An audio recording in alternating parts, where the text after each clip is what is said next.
வணக்கம் ஜெயஹிந்த். இந்தியாவுக்கு தன்னோட கிழக்கு எல்லையிலிருந்து இருக்கக்கூடிய ஒரு மிக முக்கியமான பிரச்சனை சட்டவிரோதமாக பங்களாதேஷ்லேருந்து ஊடுருவக்கூடிய இல்லீகல் மைக்ரன்ட்ஸ். இப்போ கேரளாவில் மே ஜூன் மாதம் மட்டும் பங்களாதேஷிகள் இல்லீகலாக உள்ளே வந்தவங்க நிறைய பேர் அரெஸ்ட் பண்ணியிருக்காங்க கேரளா போலீஸு. மல்டிபிள் சோர்சஸில் நம்ம கரெக்ட் பண்ணோம். இதோடைய தாக்கம் அப்படின்றது ஒரு பெரிய மாஃபியா ஆப்ரேட் பண்ணிட்டு இருக்கிறது அப்படின்றது தெரியுது. இப்போ இவங்க எல்லாருக்கிட்டையுமே இந்தியாவுடைய அடையாள அட்டைகள், குறிப்பாக ஆதார் கிடச்சிருக்கு அப்படின்றத பார்க்குறோம். இவங்களுக்கு எதிராக ஃபாரின் ஆக்ட் கேசஸை ரெஜிஸ்டர் பண்ணியிருக்காங்க.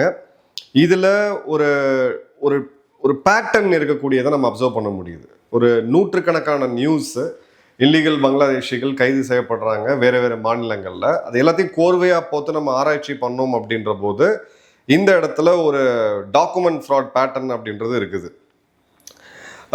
இதில் என்ன அப்படின்றத நம்ம டீட்டெயிலாக பார்ப்போம். இதுவரைக்கும் 10,000க்கும் அதிகமான பங்களாதேஷிகள் இந்த வருஷம் வெளியேற்றப்பட்டிருக்காங்க அப்படின்னு தெரியுது. அதே மாதிரி வெறும் 700 ரூபாய்க்கு, ஜஸ்ட் 700 ருபீஸுக்கு இவங்க டாக்குமெண்ட்டை ப்ரொடியூஸ் பண்ணுறாங்கன்றதும், அந்த டாக்குமெண்ட்டோடைய சோர்ஸ் அப்படின்றது பெங்களூரில் இருக்கக்கூடியதாக தகவல் வருது. அதே மாதிரி பார்த்தீங்க அப்படின்னா இந்த மெத்தடை நம்ம ஓவராலாக பார்க்கணும். இந்த ஓவராலாக பார்க்கும்போது மே நடுவில் ஆரம்பித்து இப்போ வரைக்கும் ஜூன் வரைக்கும் கேரளா போலீஸ் மற்றும் அவங்களுடைய மாநிலத்தோடைய ஏடிஎஸ் இவங்க மற்றும் சென்ட்ரல் ஏஜென்சிஸ் நிறைய அரெஸ்ட்டை பண்ணியிருக்கிறாங்க. இதில் 10க்கும் அதிகமான பங்களாதேஷிகள், இல்லீகல் பங்களாதேஷிகள், குறிப்பாக குழந்தைகள் உட்பட கொல்லம் மாவட்டத்தில் இருக்கக்கூடிய கோட்டார்கரா அப்படின்ற இடம், இங்கே ஸ்கிராப் பிஸ்னஸ் பண்ணக்கூடிய இடத்துல, இந்த ஸ்கிராப் யார்டு இருக்கும் பார்த்தீங்களா, அந்த இடத்துல இவங்க ஐடென்டிஃபை பண்ணுறாங்க. அதன் பிறகு அதோட தொடர்ச்சியாக ஒரு ரெண்டட் ஹவுஸில், ஒரு வாடகை வீட்டில் 27 பேர் அரெஸ்ட் பண்ணுறாங்க அப்படின்றத பார்க்குறோம். இவங்களுடைய மொபைல் ஃபோன்ஸை வாங்கி ஆய்வு செய்த போது அவங்களுக்கு பங்களாதேஷோடைய அடையாள அட்டையும் சில பேருக்கு பங்களாதேஷ் பாஸ்போர்ட்டும் இருக்கிறது தெரிய வருது. ஸோ பியாண்ட் டவுட்ஸ் இவங்க பங்களாதேஷை சேர்ந்தவங்க அப்படின்றது நிரூபணமாகுது.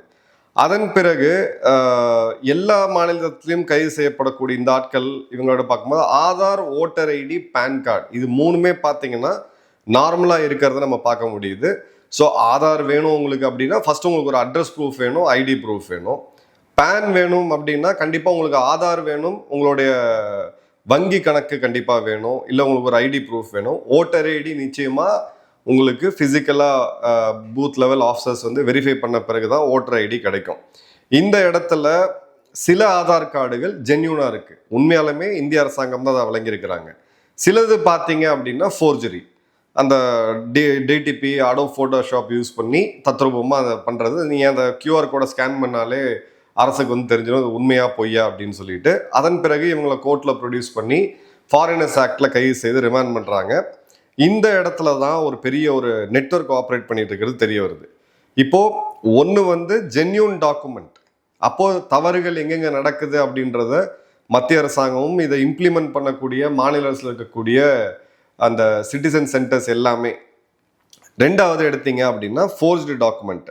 இது ஜஸ்ட் ஒரு க்ரூடு ஃபோர்ஜரி கிடையாது. ஏன்னா இந்த இண்டிபெண்டன்ட் ரிப்போர்ட்ஸ் நம்ம பார்க்கும் பொழுது இதில் 3 இடம் சம்மந்தப்படுது. வெஸ்ட் பெங்கால் நுழைவாயில், குறிப்பாக வெஸ்ட் பெங்காலில் இருக்கக்கூடிய முர்ஷிதாபாத் மாவட்டம் தான் இங்கே இருக்கக்கூடிய நுழைவாயில்.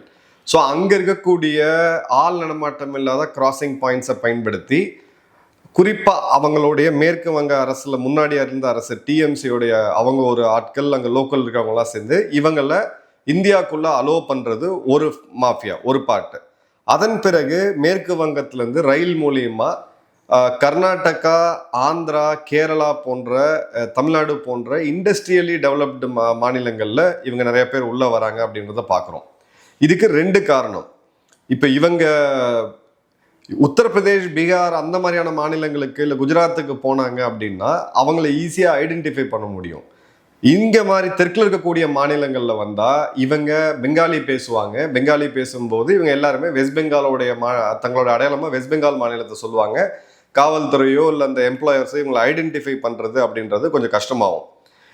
அதன் பிறகு இந்த ஐடி கார்டு, இந்த ஃபேக் மற்றும் ஒரிஜினல் ஐடி கார்டு, இதுக்கு பார்த்தீங்கன்னா பெங்களூரில் ஒரு தனியாக ஒரு சென்டர் ஒர்க் பண்ணிட்டு இருக்குதா இங்கே வருது. அதன் பிறகு இவங்க கேரளா போன்ற இடங்கள்ல மோஸ்ட்லி கன்ஸ்ட்ரக்ஷன் ஒர்க்லேயும், அதே மாதிரி பார்த்தீங்க அப்படின்னா ஸ்கிராப் கலெக்ஷன் போன்ற பிஸ்னஸ். இது எல்லாமே இரவு நேரங்கள் நடக்கக்கூடியது. கன்ஸ்ட்ரக்ஷன்லாம் பார்த்தீங்கன்னா அதே மாதிரி ஸ்கிராப் பிஸ்னஸ் பார்த்தீங்கன்னா ஊருக்கு ஒதுக்குப்புறமா நடக்கும். யாரும் ரெண்டெல்லாம் இது பண்ணிக்க மாட்டாங்க. அந்த இடங்கள்ல இவங்க உள்ள வராங்க அப்படின்றத பார்க்க முடியுது. இப்போ 10,000க்கும் அதிகமான பங்களாதேஷிகள் இருக்கிறாங்க அப்படின்ற ஒரு செய்தி வருது.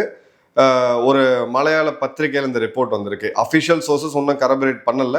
ஒரு ஓல்டு ரிப்போர்ட் எடுத்தோம் அப்படின்னா ஒரே ஒரு வில்லேஜில் கிட்டத்தட்ட 10,000 பேர் இருக்காங்கன்ற செய்திகள் வருது. இது நம்ம வெரிஃபை பண்ண முடியல. ஸோ சப்ஜெக்ட் வெரிஃபிகேஷன் தான் அது. இப்போ கர்நாடகாவில் பார்த்தீங்க அப்படின்னா ஒரு சிங்கிள் சோர்ஸ்லேருந்து 700 3,000 வரைக்கும் இந்த சைபர் சென்டர்ஸ்ன்னு சொல்லக்கூடிய இன்டர்நெட் சென்டர்ஸில் இந்த டாக்குமெண்ட்ஸை இவங்க எடுக்கிறாங்க அப்படின்னு தெரியுது. அதே மாதிரி பார்த்தீங்கன்னா சென்ட்ரல் இன்டெலிஜென்ஸ் ஏஜென்சியோட கணக்குப்படி, இன்டெலிஜென்ஸ் பியூரோட கணக்குப்படி எடுத்தீங்கன்னா ஸ்பெசிஃபிக்காக இவ்வளோ அப்படின்றது இல்லை. ஸோ பேக்ரவுண்டில் அவங்க நிறையா புலனாய்வை பண்ணிக்கிட்டு இருக்காங்க அப்படின்றது தெரியுது. இந்த இடத்துல தான் ஒரு முக்கியமான ஒரு பாயிண்ட் வருது. இப்போது இந்த நியூஸ் பேப்பரோட இதை நான் சைட் பண்ணுறேன். ஸ்டேட்ஸ்மேன் அப்படின்ற நியூஸ் சர்வீஸ் அவங்க என்ன பப்ளிஷ் பண்ணுறாங்க அப்படின்னு பார்த்தீங்கன்னா, ஆதார் ரேஷன் கார்டு 700 ரூபாய்க்கு கிடைக்குது. பங்களாதேஷிகள் கேரளாவில் வாழக்கூடியவங்க migrant workers from West Bengal, நாங்கள் மேற்கு வங்கத்தை சேர்ந்தவங்க அப்படின்ற போலியான ஒரு ஐடென்டிட்டியில் வாழ்ந்துகிட்டு இருக்காங்க அப்படின்னு சொல்லி 11 ஜூன் 2026 இந்த வருடம் ஒரு அறிக்கை, ஒரு செய்தியை பப்ளிஷ் பண்ணுறாங்க. அதன் பிறகு ஹேண்ட்ஸ் இந்தியா ஒரு reputed news agency, Kerala illegal immigration crackdown, syndicate member 9 Bangladeshis arrested அப்படின்னு சொல்லிட்டு இந்த கோட்டக்கரா கொல்லம் ஆப்ரேஷனை பற்றி இவங்க ஒரு கிளியர் கட்டான ஒரு ஆய்வறிக்கையை வெளியிட்டிருக்காங்க 8 ஜூன். இந்தியா டிவி நியூஸில் கேரளாவுடைய கிராக்டவுன், குறிப்பாக அவங்களுடைய ஏடிஎஸ் பங்களாதேஷிகளை குறி வச்சு ஒரு ஆப்ரேஷன் பண்ணியிருக்காங்க, இவ்வளோ பேர் கைது செய்யப்படுறாங்க அப்படின்றது எழுது. டெக்கன் ஹெரல்டு பிடிஐயோட செய்திகளை பப்ளிஷ் பண்ணுறாங்க. 27 பங்களாதேஷிகள் ஒரு இல்லீகல் ஸ்டே, ஒரு வாடகை வீட்டில் கேரளாவில் கொச்சினில் ஆப்ரேஷன் கிளீன் அப்படின்ற ஒரு பேரில் அரெஸ்ட் பண்ணப்பட்டிருக்காங்க அப்படின்றது. ஸோ எர்ணாகுளமுடைய ரூரல் போலீஸ் மற்றும் ஆன்டி டெரரிசம் ஸ்குவாட் இவங்க 2 பேரும் சேர்ந்து இவங்களை கைது செஞ்சுருக்காங்க. இதோட லிங்க் தான் எங்கேயோ பங்களாதேஷுக்கு வருது அப்படின்ற செய்திகளும் வருது. அதன் பிறகு பார்த்தீங்கன்னா டெக்கன் ஹெரல்டில் ஒரு செய்தி வருது. Bangladeshi nationals among 3 held for obtaining Aadhaar card with fake documents, cyber centre middle man MO அப்படின்னு போட்டு 3,000 ரூபாய்க்கு ஆதார் கார்டை சைபர் சென்டர் நடத்திட்டு இருக்கக்கூடிய பெங்களூரில் சேர்ந்தவங்க கொடுக்குறாங்க அப்படின்ற செய்திகள் வருது. அதன் பிறகு டெக்கன் ஹெரல்டில் இன்னொரு செய்தி, 7 பங்களாதேஷிகள் ஃபேக் ஆதார் கார்டோட கர்நாடகாவில் இருக்கக்கூடிய உடுப்பி மாவட்டத்தில் கைது செய்யப்படுறாங்க அப்படின்னு செய்திகள் வருது. அதன் பிறகு பார்த்தீங்கன்னா போன வருஷத்துக்கு முந்தின வருஷம் 28 டிசம்பரில் பங்களாதேஷிகள் கொல்கட்டாவில் ஃபேக் டாக்குமெண்ட்டோட அரெஸ்ட் பண்ணப்படுறாங்க அப்படின்றது வருது. அப்புறம் ஆர்கனைசர் ஒரு ஆன்லைன் ஊடகம் அவங்க ஒரு ஆய்வறிக்கையை இது பண்ணியிருக்காங்க. இதில் கேரளாவில் லேபர் கிரைசிஸ் ஏற்படுது எஸ்ஐஆருக்கு பிறகு அப்படின்ற அந்த செய்தியும் சொல்லியிருக்காங்க. இந்த இடத்துல டெக்கன் ஹெரல்டோடைய இன்னொரு ஆய்வு, west Bengal natives use migrant worker cover இன் கேரளா. ஸோ கேரளாவில் வேலை செய்யக்கூடியவங்க இவங்க தங்களை வெஸ்ட் பெங்கால்காரங்களா ஐடென்டிஃபை பண்ணிக்கிறாங்க அப்படின்றது தான். இப்போ பிரச்சனை என்ன அப்படின்னா, மாநில அரசு இதை ஆக்ஷன் எடுக்கிறது ஒரு புறம், கண்டிப்பாக அதை நம்ம வரவேற்கணும். ஏன்னா அவங்களுடைய ரெகுலர் ஜாபை விட இதில் அவுட் ஆஃப் த வே போய் இதில் ப்ரொசீஜரல் இது இருக்குது. என்னோட காவல்துறை இருக்கிற நண்பர்களே சொல்லியிருக்காங்க, இதோட ப்ரொசீஜரல் பிரச்சனைகள் நிறையா இருக்குது. ஏன்னா குடும்பமாக குழந்தையாக இருக்கும்போது நீங்கள் ஜஸ்ட் ஒரு கிரிமினலை ஹேண்டில் பண்ணுற மாதிரி அவங்கள ஹேண்டில் பண்ண முடியாது. பட் லார்ஜர் விஷயம் என்னன்னா, முதல்ல எவ்வளோ பங்களாதேஷிகள் உள்ளே இருக்கிறாங்க, இது நேஷ்னல் இஷ்யூ. இதை மாநிலத்தில் நீங்கள் பார்த்துங்கன்னு சொல்லி விட முடியாது. அப்போ மத்திய அரசு ஒரு சென்ட்ரலைஸ்டு கோஆர்டினேட்டிங் கமிட்டியை போட்டு இந்தியா முழுக்க இவங்க என்ன இருக்கிறாங்க அப்படின்ற அதை கொண்டு வரணும். 3வது, அவங்களா வெளியேறதுக்கு நூற்றுக்கணக்கான லட்சக்கணக்கான பேரை டிபோர்ட் பண்ணுறதை விட இந்த தேதிக்குள்ள விட நீங்கள் நாட்டை விட்டு வெளியேறலைன்னா நீங்கள் சட்டப்பூர்வமான நடவடிக்கைகள் உள்ளாக்கப்படுவீர்கள் அப்படின்ற அந்த ப்ரெஷரை பில்டப் பண்ணணும். வெஸ்ட் பெங்காலோடைய முதல்வர் அவர் ஆட்சிக்கு வந்த முதல் நாளே அதை பண்ணாரு அப்படின்றத பார்க்குறோம். தேர்டு, இப்போ இவங்க எம்ப்ளாய்மெண்ட்டில் இருக்கக்கூடிய இப்போ எந்த ஹோட்டலுக்கு நீங்கள் எங்கே போனீங்கனாலும் உங்களுடைய அடையாள அட்டையாக கேட்கப்படக்கூடியது ஆல் லைக்லி ஆதார் தான். ஒரு ஃபேக் ஆதாரை இவங்க பிரிண்ட் பண்ணுறாங்க அப்படின்றது ஒரு புறம், அது சைபர் சென்டர்ஸு அது சம்மந்தப்பட்ட ஆட்கள் தண்டிக்கப்படுவாங்க. ஆனால் ஒரிஜினல் ஆதார் கார்டு எப்படி கிடைக்குது? என்னோட பர்சனல் எக்ஸாம்பிள் சொல்கிறேன். 2 வருடத்துக்கு முன்னாடி ஆன்லைனில் என்னுடைய பேர் ஆதார் மதன்குமார் அப்படின்றது என்னோட தந்தையார் பேரோட இனிஷியலை சேர்த்து டி அப்படின்றது கொண்டு வரணும்னு பார்க்குறேன். அதுக்கு உண்டான ஆவணங்களை நான் சப்மிட் பண்ணுறேன், என்னோட பேங்க் டாக்குமெண்ட்ஸை சப்மிட் பண்ணுறேன். அது ரிஜெக்ட் ஆச்சு. அதுக்கு பிறகு இப்போ வரைக்கும் என்னால் பண்ண முடியல. நான் ஒரு முறை தான் நீங்கள் ஒன்றுமே பேர் திருத்தம் பண்ண முடியும் அப்படின்றாங்க. அந்த கவர்மெண்ட்டோட சிஎஸ்சி சென்டரில் போய் பண்ணணும் அப்படின்னு சொல்லிட்டு நேரமின்மையால் இப்போ வரைக்கும் நான் பண்ணாமல் இருக்கேன். இப்போ இதே நாட்டில் பிறந்து இங்கே ஒரு அரசு உத்தியோகத்தில் இருக்கக்கூடிய நான் ஒரு சின்ன பேர் மாற்றத்துக்கு இவ்வளோ ப்ரொசீஜர் ஃபாலோ பண்ணும்போது அடிப்படை கேள்வி, ஆதார் இவங்களுக்கு எப்படி கிடைக்குது?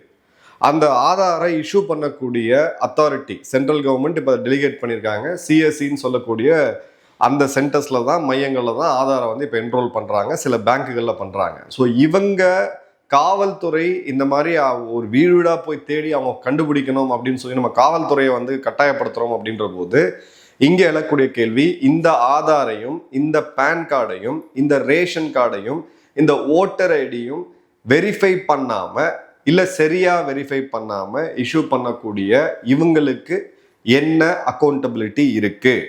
ஏன்னா இது ஒரு பக்கம் கொடுத்துக்கிட்டே இருக்காங்க. நீங்கள் ஆதார் பேன் இருந்துச்சுன்னா நீங்கள் பேங்க் அக்கௌண்ட் ஓப்பன் பண்ணிடலாம். பேங்க் அக்கௌண்ட் ஆதார் பேன் இருந்துச்சு அப்படின்னா நீங்கள் வந்து ஒரு மொபைல் கனெக்ஷனை வாங்கிடலாம். இது 3 இருந்துச்சுன்னா நீங்கள் ஒரு பாஸ்போர்ட்டை வாங்கிடலாம். எல்லாமே ஒன்றுக்கு ஒன்று லிங்க்டாக இருக்குது. அப்போது ஓட்டர் ஐடியில் இந்த தேர்தலில் கூட நிறையா பேரோட பேர் விடுபட்டிருக்கு அப்படின்னு சொல்லி ஆன்லைனில் நம்ம அந்த குமுறல்கள்லாம் பார்த்தோம். எல்லாருமே பார்த்தீங்கன்னா ஒரு பப்ளிக் பர்சனாலிட்டிஸே இருக்கிறாங்க. எப்படி உங்களுக்கு ஓட்டர் ஐடி கிடைக்குது, எப்படி உங்களுக்கு ரேஷன் கார்டு கிடைக்குது, இதை ஸ்டாப் பண்ணாத வரைக்கும் இந்த இடத்துல நாம் 100% ஃபுல் ப்ரூஃபாக பண்ண முடியாது. இந்த மாதிரி இப்போ ஆதாரையோ எல்லாமே டிஜிட்டல் டேட்டா பேஸ் தான். நீங்கள் ஒரு சென்ஸ் செக் கூட பண்ணி பார்க்கலாம். இப்போ இவங்களை நிறைய பேர் நான் பார்த்து அப்சர்வ் பண்ண வரைக்கும் இந்த ப்ளூ காலர் ஒர்க் ஃபோர்ஸில் இவங்க அதிகமாக இருக்காங்க. வீட்டு வேலை பார்க்குறது, கார் துடைக்கிறது, கன்ஸ்ட்ரக்ஷன் சைட்டில் ஒர்க் பண்ணுறது, ஸ்கிராப் யார்டில் ஒர்க் பண்ணுறது அப்படின்னு ஆரம்பித்து எல்லா இடத்துலையுமே இருக்காங்க. இப்போ பிரச்சனை என்ன அப்படின்னு பார்த்தீங்கன்னா, நம்மளுடைய வடக்கு மாநிலங்கள்லேருந்து கணிசமான அளவுக்கு கெஸ்ட் ஒர்க்கர்ஸ் இங்கே வராங்க, பல மாநிலங்களில் வராங்க. இன்ட்ராஸ்டேட் மைக்ரேஷன் அப்படின்றது நடக்குது. இப்போ எல்லாரையும் வெளியேற்ற முடியுமா? கண்டிப்பாக கூடாது. ஏன்னா இந்தியர்களுக்கு எனக்கு எல்லா உரிமையும் இருக்குது. காஷ்மீர்லேருந்து கன்னியாகுமரி வரைக்கும் நான் எங்கே வேணால் ஒர்க் பண்ணலாம். அதே மாதிரி தான் மிச்ச மாநிலத்தில் இருக்கவங்க இங்கே இருக்குது. ஏன்னா ஒரு ஸ்கில் ஷார்ட்டேஜ், லேபர் ஷார்ட்டேஜ் இங்கே இருக்கிறத நம்ம பார்க்குறோம். குறிப்பாக விவசாயத்துறையெல்லாம் இன்றைக்கி வேலை செய்கிறதுக்கு ஆளே கிடையாது. என்னுடைய தோட்டத்தில் போர்வெல் நான் க்ளீன் பண்ணணும்னு நினச்சேன். அந்த போர்வெல்லுக்கு ஃப்ளஷ் பண்ணுறதுக்கான மேன் பவர் வரும்போது என்னுடைய நெருங்கிய நண்பர் தான் அவர். கிட்டத்தட்ட ஒரு 10-15 வருடமாக எனக்கு அவர் தெரியும். அவரோட ஆட்களே பார்த்தீங்கன்னா கணிசமான அளவுக்கு வடக்கில் இருந்து இருக்கக்கூடியவங்க தான் வராங்க. ஏன்னா ஒரு டஃப்பான ஜாபை அவங்களால ஃபுல் டே இங்கே இருக்கக்கூடியவங்க வேலை பார்க்கறது இல்லை, அவங்க ஆட்கள் கிடைக்கிறது இல்லை அப்படின்றத அவங்க சொல்கிறாங்க. ஸோ லேபர் மார்க்கெட் ஒரு இண்டஸ்ட்ரியல் ஸ்டேட்டான தமிழ்நாட்டில் மெயின்டைன் பண்ணோம், கேரளா, கர்நாடகாவில். பட் இந்த இல்லீகல் இதை எப்படி இவங்க கொண்டு வர போகிறாங்க அப்படின்றத பார்க்கணும். ஏன்னா ஒரு போன வருடம் நான் பெங்களூருக்கு ஒரு பயணமாக போயிருந்த போது, ரயில் பயணத்தில் போகும் பொழுது அந்த ஸ்டேஷனை விட்டு வெளியேற இடத்துல அங்கே இருக்கக்கூடிய ஒரு அதிகாரி, அவர் ஆர்பிஎஃப்ஆ இல்லை பெங்களூரை சேர்ந்தவரா, அரசு அதிகாரியான்னு தெரியல, அவர் ஃபிசிக்கலாக ஆதாரம் வெரிஃபை பண்ணி இவங்க எல்லாரையும் செக் பண்ணிக்கிட்டு இருந்ததை நம்ம பார்க்க முடியுது. ஸோ இது ஒரு தேச பாதுகாப்பு, அதே மாதிரி தேசத்தோடைய லிமிட்டடாக இருக்கக்கூடிய ரிசோர்ஸஸை நம்ம மக்களுக்கு கொடுக்கணுமே தவிர, இந்த மாதிரியான இப்போ பிலோ பாவர்ட்டி லைன் ரேஷன் கார்டை அவங்க வாங்கிட்டாங்கன்னா எல்லா சப்சிடியுமே அவங்க எலிஜிபிள். நாளைக்கு அவங்களுக்கு பிஎம் கிசான் திட்டத்தில் இருந்தும் காசு கிடைக்கும், அவங்களுக்கு ரேஷனில் ஃப்ரீயாக ரேஷனும் கிடைக்கும். மனிதாபிமான உதவிகள் நம்ம செய்யணும். அவங்க நாட்டுக்கு, பங்களாதேஷுக்கு சில உதவிகள் நம்ம செஞ்சுக்கிட்டு தான் இருக்கோம், அது வேற விஷயம் கிடையாது. வந்தாரை வாழ வைக்கும் அப்படின்னு சொல்லக்கூடிய அந்த கோட்பாடும் ஃபர்ஸ்ட் தான். முதல்ல நம்ம மக்களோட செக்யூரிட்டியை உறுதி செஞ்சுட்டு தான் நீங்கள் அலோவ் பண்ண முடியுமே தவிர, அப்போ பார்டர் தேவை கிடையாது, பாஸ்போர்ட் தேவை கிடையாது, எதுவுமே தேவை கிடையாது. யார் எங்கே வேணால் போய் என்ன வேணால் பண்ணலாம் அப்படின்னு நம்ம சொல்லலாம். ஸோ இந்த இடத்துல ஒரு சீரியஸான ஒரு large scale operation, coordinated operations இன்னைக்கு கண்டிப்பாக தேவை. இவங்களை தேடி கண்டுபிடிக்கிறதெல்லாம் பெரிய விஷயம்லாம் கிடையாது. இன்னைக்கு டிஜிட்டல் வேர்ல்டில் நம்ம இருக்கோம். உலகத்திலேயே டிஜிட்டல் கவர்னன்ஸில் நம்பர் 1 கண்ட்ரியாக இருக்கிறது இந்தியா தான். ஸோ இந்த இடத்துல ஒரு பெரிய இது கிடையாது. பட் ஒரு ஐடி கார்டு இஷ்யூ பண்ணக்கூடிய அத்தாரிட்டி, அவங்க யாருக்கு வேணால் அத்தாரிட்டியை வந்து இஷ்யூ பண்ணுறாங்க, ஆதாரை இஷ்யூ பண்ணுறாங்க அப்படின்னா இந்த இடத்துல ஒரு அடிப்படை கேள்வி அப்படின்றது எழுது. எனக்கு எதுவுமே கிடையாது, நான் பங்களாதேஷ்லேருந்து உள்ளே வரேன், எனக்கு என்னோட பங்களாதேஷ் பாஸ்போர்ட்டு டாக்குமெண்ட்லாம் என்கிட்ட இருக்குது, இந்தியாவுக்குள்ளே உள்ளே வரேன், ஆதாருக்கு ID proof and address proof தேவை. அது இல்லாமல் இவங்க எப்படி இஷ்யூ பண்ணுறாங்க அப்படின்றதும், ஒருவேளை இருந்தால் இன்னொரு லெவல் பின்னாடி போயிட்டு அந்த டாக்குமெண்ட் ஒரிஜினலாக அந்த ஃபேக் டாக்குமெண்ட்டை யார் ப்ரொடியூஸ் பண்ணுறது அப்படின்ற இந்த நெட்வொர்க்கில் பிரேக் பண்ணல அப்படின்னா இது கொஞ்சம் சீரியஸான விஷயம் தான் நேஷனல் செக்யூரிட்டியை பொறுத்த வரைக்கும். என்ன நடக்குது அப்படின்றத இன்னொரு டீட்டெயில் வீடியோவில் பார்ப்போம். நன்றி, வணக்கம், ஜெயன்.